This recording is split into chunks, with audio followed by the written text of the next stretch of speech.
Are you right behind me?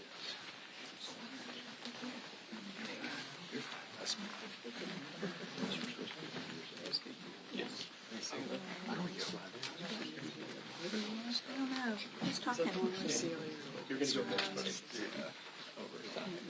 buddy. How you doing, Mikey? So are we all ready to go? All right. Okay, well, good afternoon, everybody, and thank you for joining us today. Yesterday, July 13th, marked 1 year since the tragedy that struck my hometown in Butler, Pennsylvania, when a gunman nearly assassinated President Trump. Tragically, he took the life of Comperatore and seriously wounded David Dutch and James Copenhaver. Yesterday, I returned to the Butler Farm Showgrounds, where I was with the president a year ago. I met with the Comperatore family during a celebration of Corey's life. They are incredibly strong, and I know all of us on stage continue to send our thoughts and prayers to them as we seek more answers about what actually happened that day. Now, we're here today to highlight new resolution H.R. 571, which formally recognized the events of 2014 and July 13th in Butler, Pennsylvania. The resolution also condemns the rise in political violence we have seen across our nation over the last year. From the assassination attempts against President Trump in Butler, Pennsylvania and West Palm Beach, Florida, to the attacks against Governor Josh Shapiro in April, and to the deadly attacks on the Minnesota state lawmakers just last month. Let's be clear. We must stand up together to oppose violence against our nation's leaders all across each party. And I want to thank my co-lead on the resolution, RSC Chairman August Pfluger from Texas. When we talk about this, though, we can have as many resolutions as we want to bring it forward. And I've heard person after person, politician after politician get up and say, I am absolutely appalled by the violence that's taking place in this country today. And we've got to stop using that type of language. And with 24 hours, they're out talking again about who should not be sitting in certain offices. So it's one thing to have a resolution. It's one thing to be resolved the fact we're not going to keep talking like this. When I'm asking all our everybody that's in the Congress, everybody that's in elected office, please watch what you say. Don't start off saying we should never do this, and then within 24 hours go out and make statements again that incite people. That's a false lead. It's a false premise. Our resolution is an attempt to get people to speak the way they should speak. In America, the way we settle things is by votes. So it's my pleasure to be with all these people behind me today because they're all feeling the same way. And I'm going to introduce Dan Muser now. Dan and I sat beside each other in Butler July 13th last year and watched as the assassination attempt took place. I got to tell you, at first, nobody knew what was happening. It sounded like somebody was shooting off firecrackers. And then when we saw the president go down, we knew exactly what happened. We did not know that Comperatore had been seriously wounded and was going to die. We did not know that two other gentlemen were seriously wounded and are still recovering from those wounds. But today we are making an effort to make sure that we start speaking the right way in America. Mr. Muser. Thank you, Mike. Appreciate you. Well said, Representative Mike Kelly, my good friend from Pennsylvania. As he stated, I was at Butler on the July 13th, and we were there in October when our president insisted on going back. He asked me, what do you think about me going back? And I said, Mr. President, I advise against it. I was not supportive. I was more concerned about his safety. But his level of courage is, boundless. When the president was hit on July 13th, and we all couldn't help but really think the worst. But that certainly changed, as we all saw. At the moment, he lifted up security agents on his back, put his fist up, said, fight, fight, fight, wiping blood from his face. And in so doing, he lifted everybody in that arena up, at the rally up. They began the chant of USA, USA. And I think he rose the entire nation up. And I think we saw that on the following November 5th. But the rhetoric in politics is out of control, right? I recently met with the members of the Indivisible group up in my district, insisting I show up. Well, we had an hour meeting. I let it go to an hour and 40 minutes. But right at the very end, they said, one of them said, you know, you're a Nazi, and so is President Trump. Okay? Nazi, all right? We know what the Nazis did. When people are out there making such comments and elected officials, you know, some people believe them. They actually think that you might be that, and that hate speak turns into violence. Just this weekend, Vice President J.D. Vance and his family are at Disney World, cursed at, all kinds of foul language thrown at them. And Governor Newsom has to put something out saying, did you enjoy your time at Disney World? Okay? Governor Newsom is sick to do something like that and to act that way. And how about the ICE agents being demonized and attacked for doing their jobs? And elected officials are out there cheering it on. So there are too many Democrats, frankly, that are tolerating this, in fact, encouraging it. Not all by any means. My friends that are Democrats condemn it as well. But there's too many falsehoods. And we got a governor in Pennsylvania that does nothing but spew falsehoods. And again, people believe him, how certain measures are being taken that we're taking food out of hungry Pennsylvanians' mouths. Nothing could be further from the truth. And Brooke Rollins came up to Pennsylvania and pointed out the truth. So we have this resolution.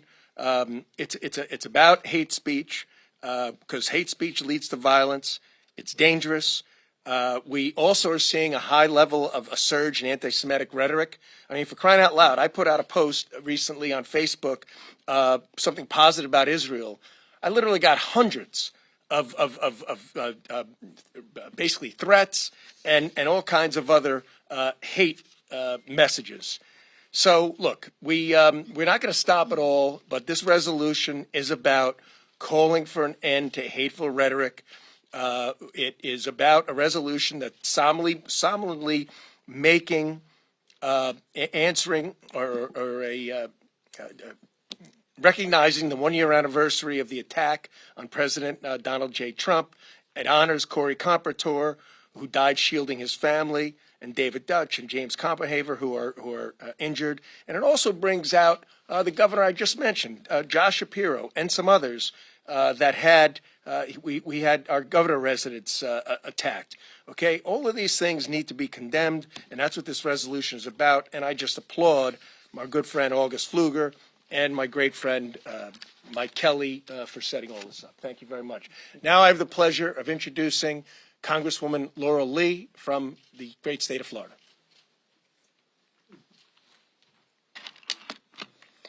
Thank you. 1 year ago, our nation witnessed a horrific act of violence, the attempted assassination of President Donald J. Trump. It was an attack on our president, on the families that were gathered there to hear him speak, and on the institutions that hold our democracy together.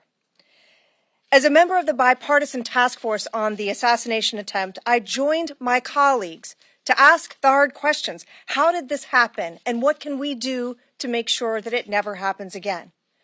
Our final report laid out clear recommendations, and since then, Congress has acted, improving threat detection systems, strengthening agency coordination, and expanding protections for officials.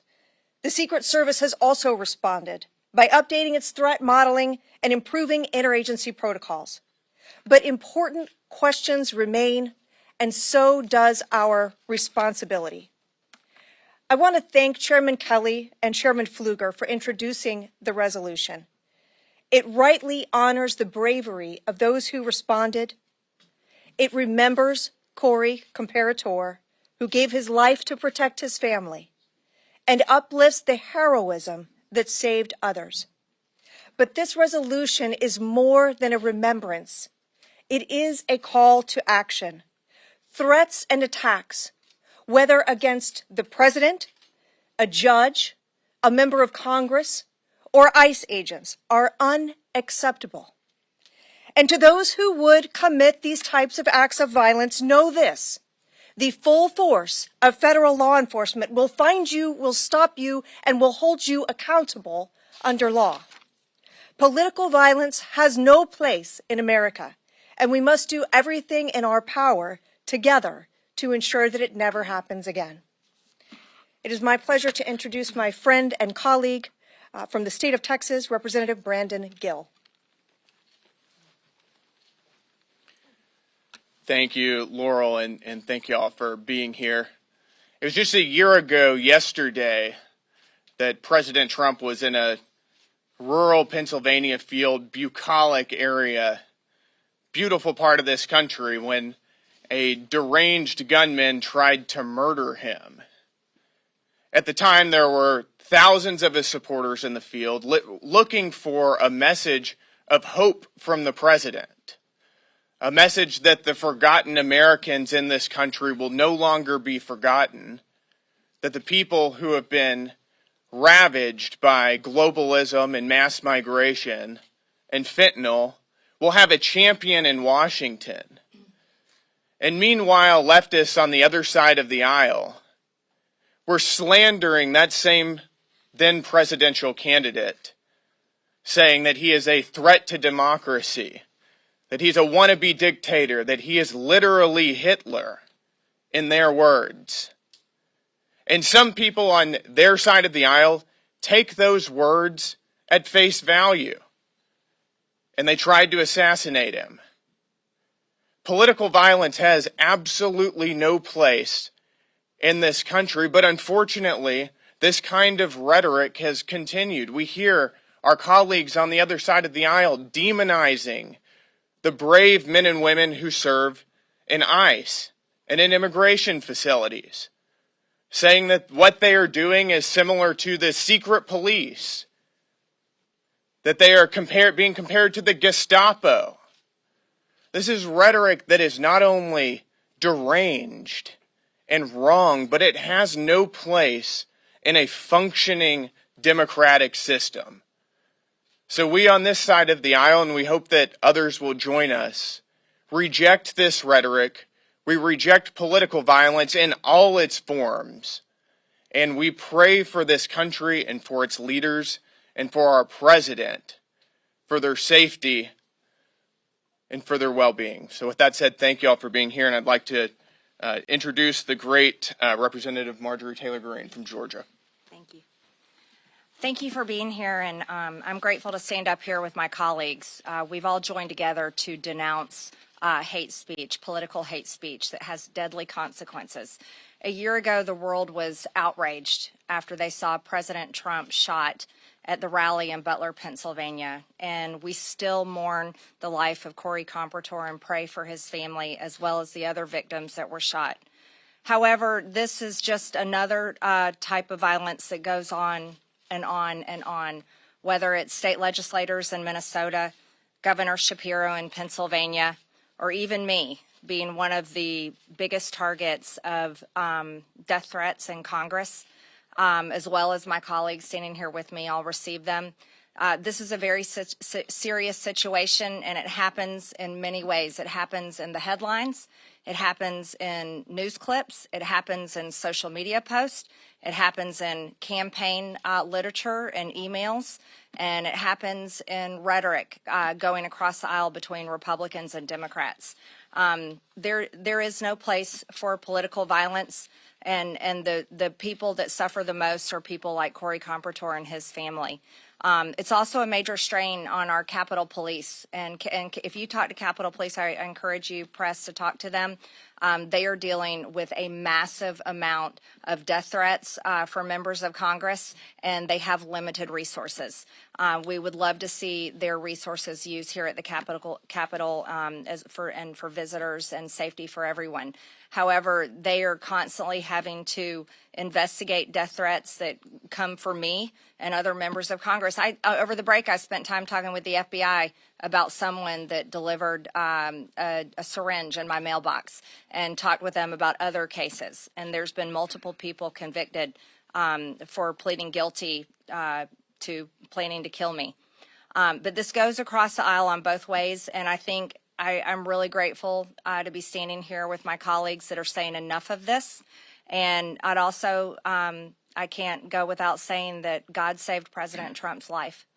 in Butler, Pennsylvania. God saved him, and he knows it, and he says it frequently all the time, and the American people know it. And we're very grateful for that. So with that, I'd like to introduce my colleague from Georgia, Representative Mike Collins. Thank you, Congresswoman Green. And you know, it has been 1 year since they tried to kill our president. And I want to take just a quick moment to focus on what I call consequences and make two quick points. You know, the culture of lawlessness and violence, this didn't just start last year. Y'all, this started under the Obama administration when they decided to illegally investigate conservative groups, when they were out there demonizing Republicans who just simply wanted to follow the Constitution and make our country better. Then you fast forward to the Biden administration, who they put this on steroids and actually allowed the public to take part in this game. Example, Summer of Love, where rioters were out there burning police stations, assaulting officers, taking over our cities, where they were advocating to defund the men and women in blue who protect us. And they didn't just encourage it, y'all. They promoted it. Hey, they even paid for their bail. The other thing I want to make a point is, and I think Representative Green hit the nail on the head, y'all, we got a morality problem in this country. There's no value to the sanctity of life anymore. Socialist, woke politicians, they want to have people to look to the government for every answer they need.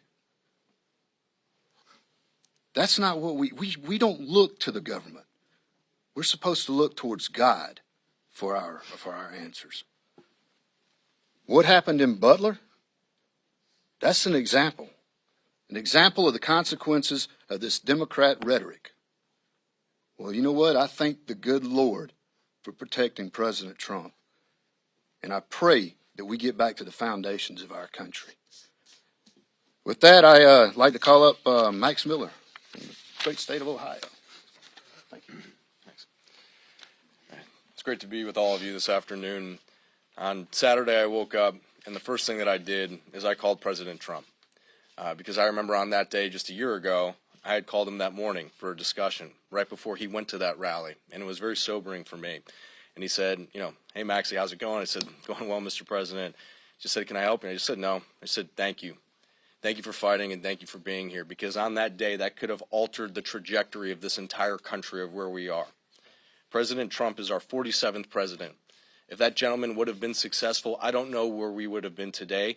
And honestly, I don't care, because he's still standing and he is our president. And when you talk about political violence throughout this country and rhetoric and what it ensues, I know all of my colleagues have experienced it. I myself, just a few weeks ago, got ran off the road because some individual wanted to get my attention, and he couldn't, and he decided to use his vehicle as a weapon. This legislation should be bipartisan in its nature, and it should be pushed through without question. And enough is enough. You have an issue with your city councilman, your mayor, your legislator, your governor, your senator, call them and set up a meeting. And if they're not, hold them accountable, because I can tell you that we answer phone calls and emails and messages from our office every single day that we are here and not here, because that is our job as a representative for each and every single one of our districts.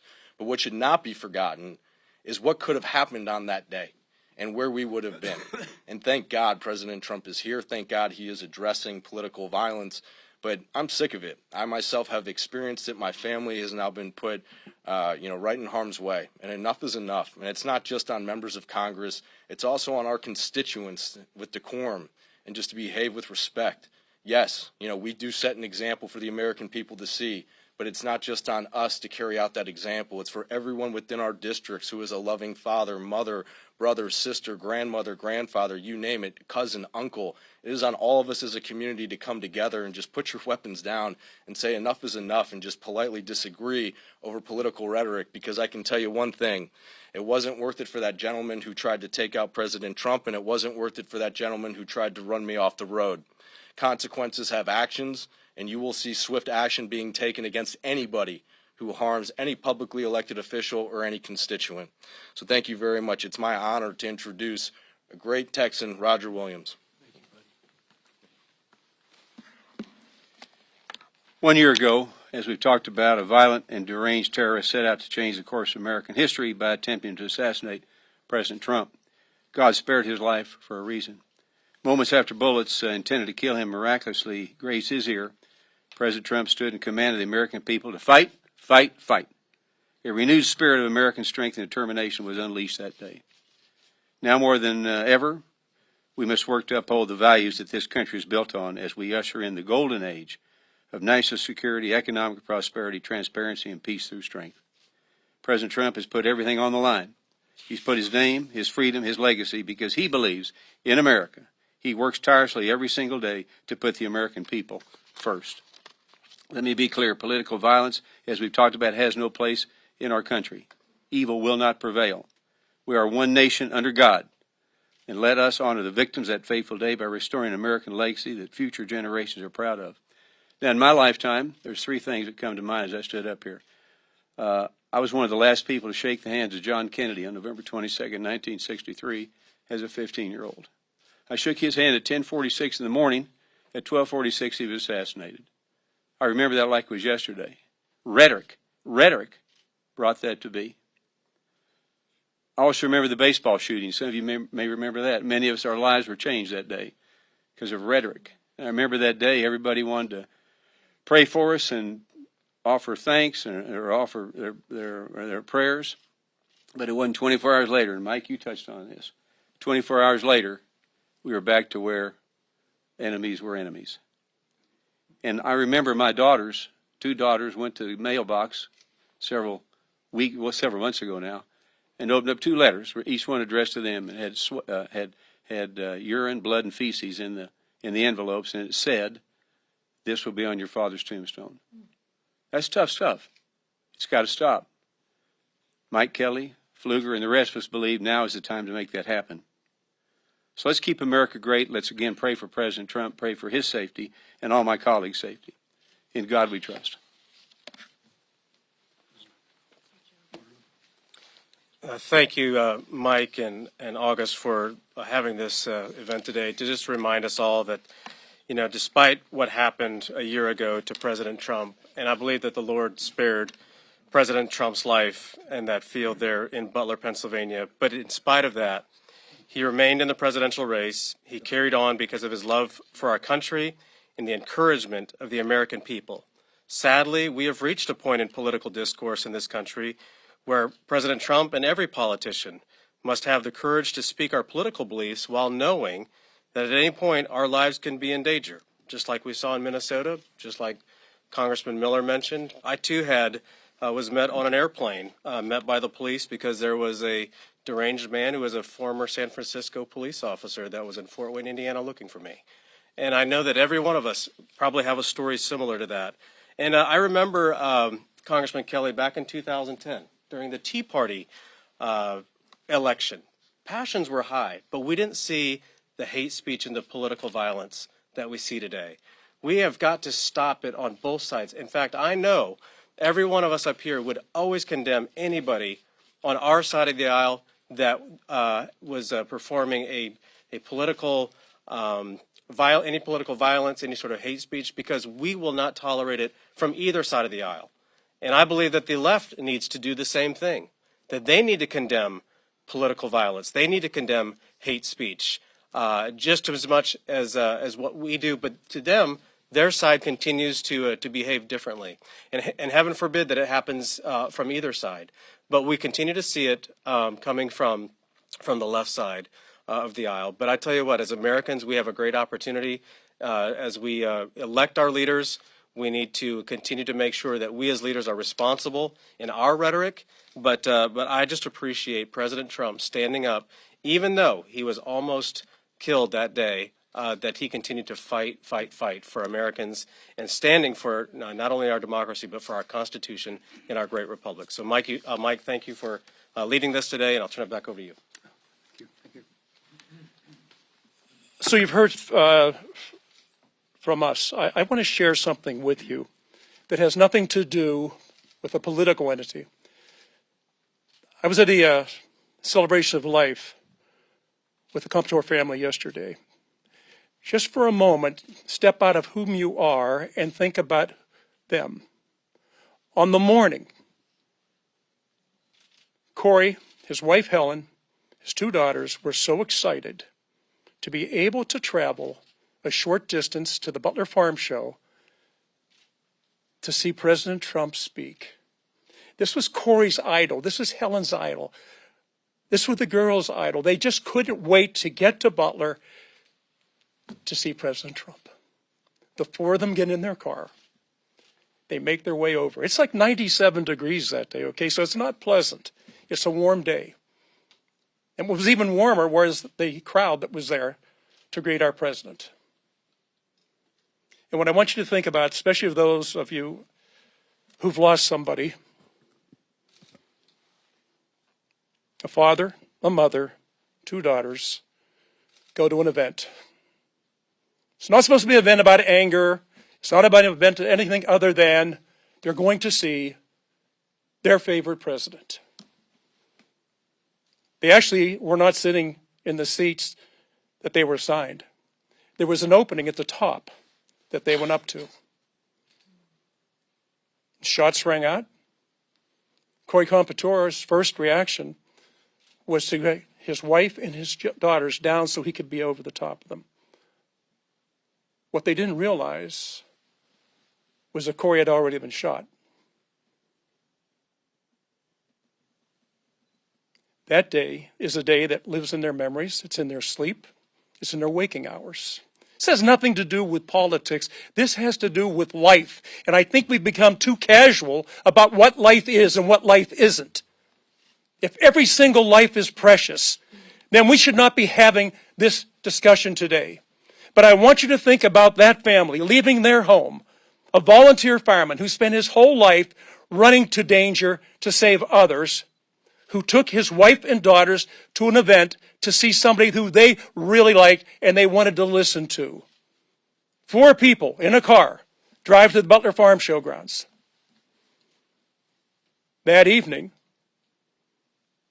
Helen and the 2 daughters go home. Corey's been killed. Helen has lost her husband. His daughters have lost their father. Forever etched in their memory is that moment, that single moment when those shots rang out. So if you're asking yourself why these things happen, is it because maybe intentionally or unintentionally we stoke those fires? This is not a Republican issue or a Democrat issue.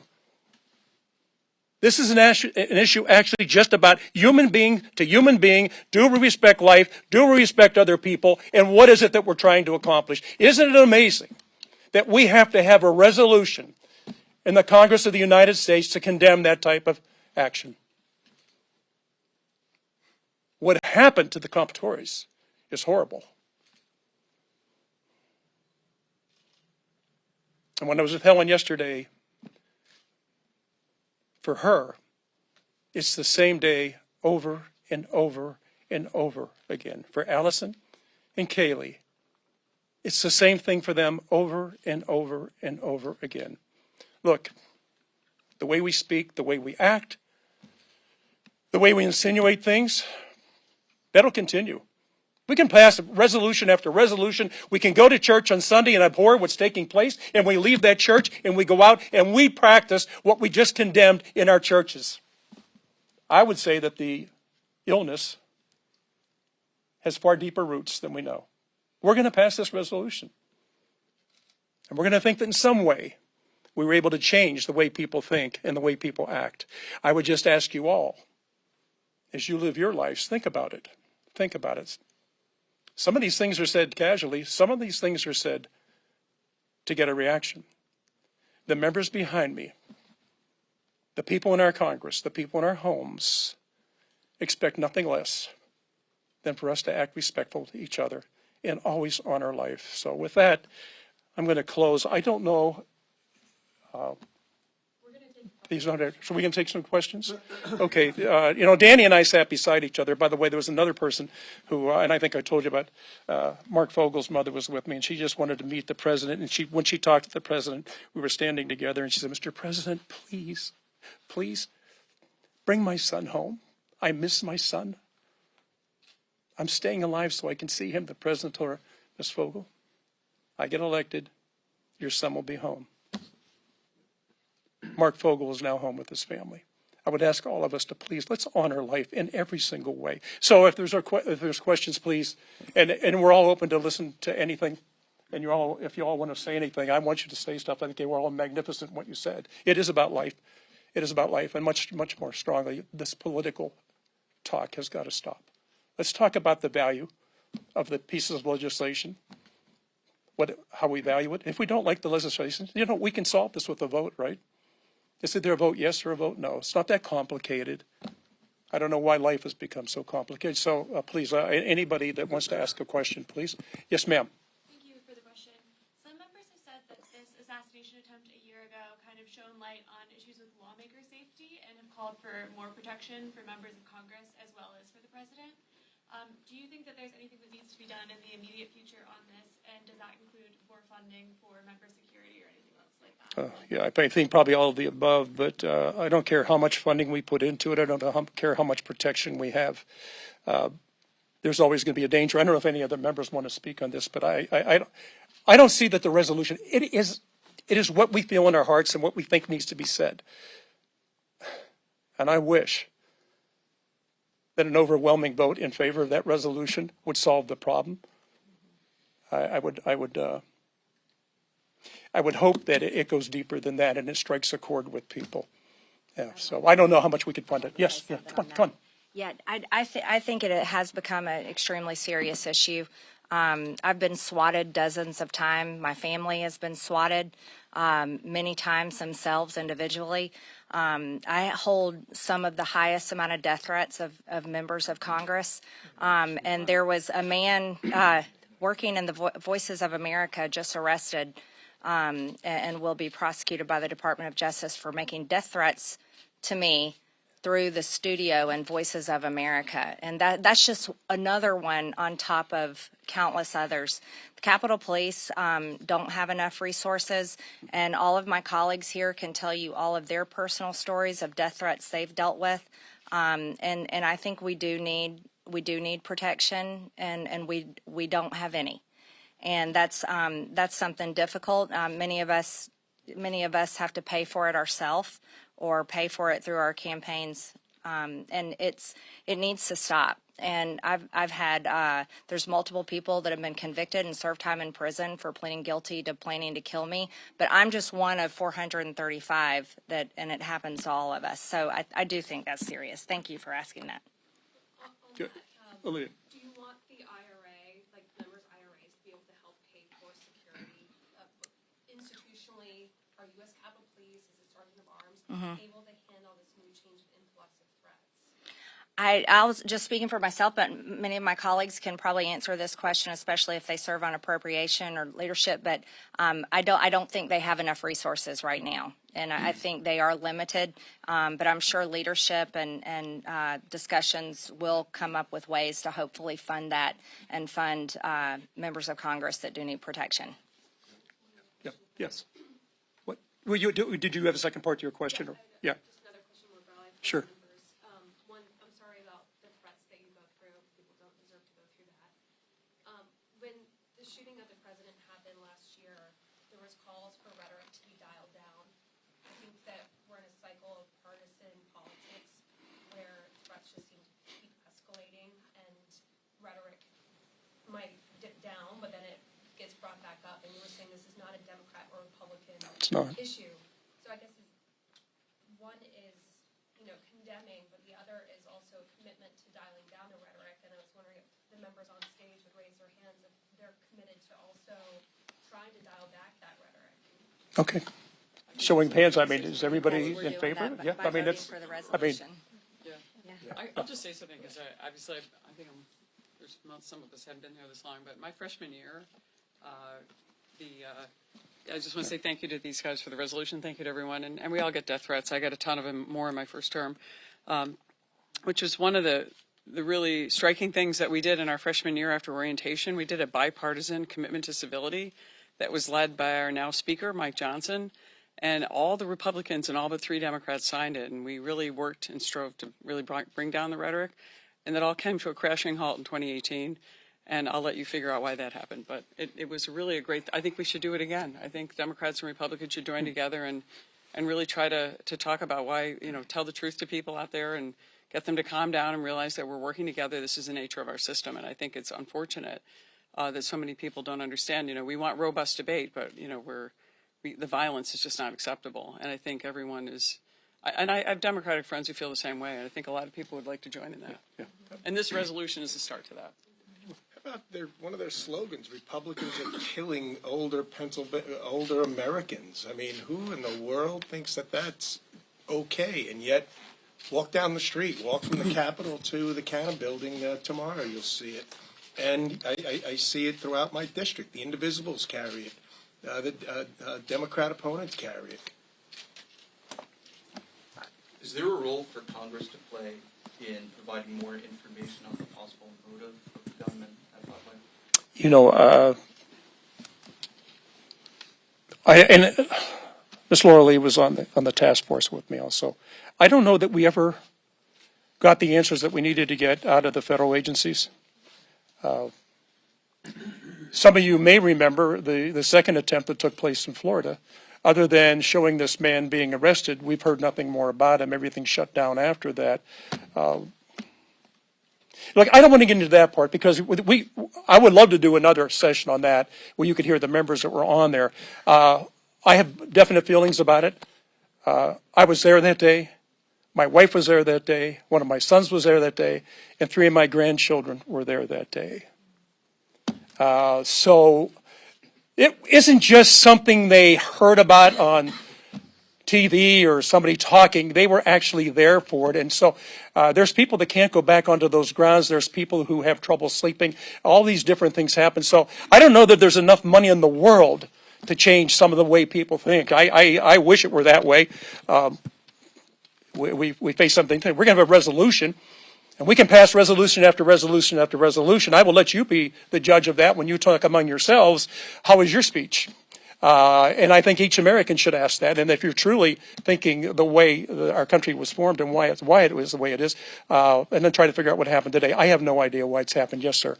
Follow up on that. Senator Johnson is saying that the Senate Homeland Security Committee's investigation is being stonewalled by the DOJ and the FBI despite a change in leadership. Do you think those agencies need to be more transparent in getting information to Congress so we can find out why this happened? Yeah, no, I usually don't comment on other members' remarks. I just know that right now we're still doing work. We're not the task force. That was the task force, but we still are individuals who are still concerned about what happened on both sides of the aisle. I think it has to be careful when we start to say, what was this? They don't want to do this. They don't want to do that. We were told that there were certain things they couldn't talk about right now. Okay, right now is a year ago. So I would like to see other things come out. I got to tell you, I have no idea what's going on with Mr. Routh. I have no idea of how these other things happened. We haven't heard. The federal agencies early on really had kind of locked us out of things. Local law enforcement in Butler was very forthcoming of what happened. So we're still waiting for some answers on some things that didn't happen. But today is about the resolution. We could have another discussion about other things else that we think we fell far short of the questions we were asking. Yes, sir. Last question. Okay. Are there any conversations at all about supplemental funding for extra or additional security in the districts, given how many threats you all have talked about facing and even action and violence back home in the districts? I think there's always going to be conversations about that, but I know for myself and the rest of the members that are with it, I don't know if there's enough money in the world that can address the problems we have with morality today. So it's good to say if we had just had a few more dollars that day, it wouldn't have happened. Really? Really? We keep talking about the problem is a lack of funding. My feeling is that we have a problem with the lack of respect for life in general. And when people do these things, they're acting out on something that while I'm not in that business, I would say there's something wrong with them. But if we encourage it, and what we're talking about with this resolution has nothing to do with a lot of those things, but it does have to do with members of Congress coming together on a resolution condemning what's happening. So hopefully that will have an effect. And thank you all for being here. I think later on we can talk about other things because you have an interesting question. I think Ms. Lee would have answers to what we didn't get that we thought we were going to get. So listen, thank you all for being here. God bless you all, and God bless the United States of America. Thank you.